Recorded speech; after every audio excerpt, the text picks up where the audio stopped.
Í þessu series er að gera eitthvað sem ég hef aldrei gert áður og þú veist ekki hver ég er? Ég er Sergio.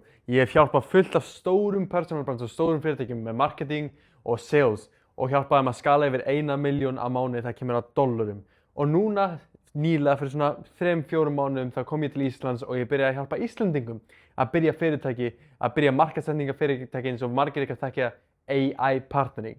En síðan, eftir það, endaði kerfið að fara á móti mér. Þannig núna, 3 mánuðum seinna, eftir að ég tók mér 100% pásu því ég fór í burtu frá sjónarstjórnunum hjá öllum og ég actually sast niður, fór í whiteboard og var eitthvað, ok, hvað þarf ég að gera til að hjálpa eins mörgum Íslendingum að komast eins langt og hægt er í 2026. Þannig ég vann í að gera the 2026 blueprint fyrir Íslendinga.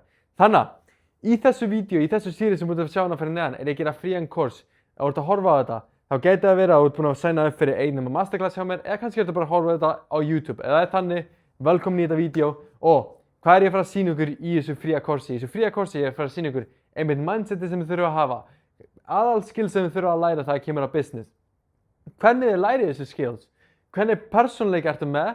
Og með þessum persónuleika hvernig fyrirtæki átt að búa til út að það eru öðruvísi opportunities online nú til dags. Það er ekki bara AI partnering eins og ég var að kenna í byrjun. Ég hjálpaði fullt af fólk að græða pening, ekki bara með AI partnering, heldur með AI partnering, með krypto, með sales, með fullt af öðruvísi hlutum sem ég er að fara að vera að kenna ykkur í þessum fría kurs og líka í masterclassuna og þú ert að fara að horfa á það eða þú ert nýbúin að segja að ég kom masterclass hjá mér.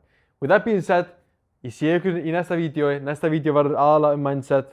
Horfið á það, mjög mikilvægt að horfa í hvert vídeo og það er horfið bara á svona 2-3 vídeo sem 4-5 vídeo sem ég er að fara að gera þá er það að fara að missa af öllu valjunu, það er að fara að missa svona 70% af valjunu. Þannig horfið á allt, gerið allt step by step og verið viss að þið takið action á sem þið eru að læra. Ekki bara horfa, heldur takið action út af aðal fólki sem verður mest successful, þið taka alltaf action á öllu sem þið læra. So with that being said, ég sé ykkur í næsta vídeo.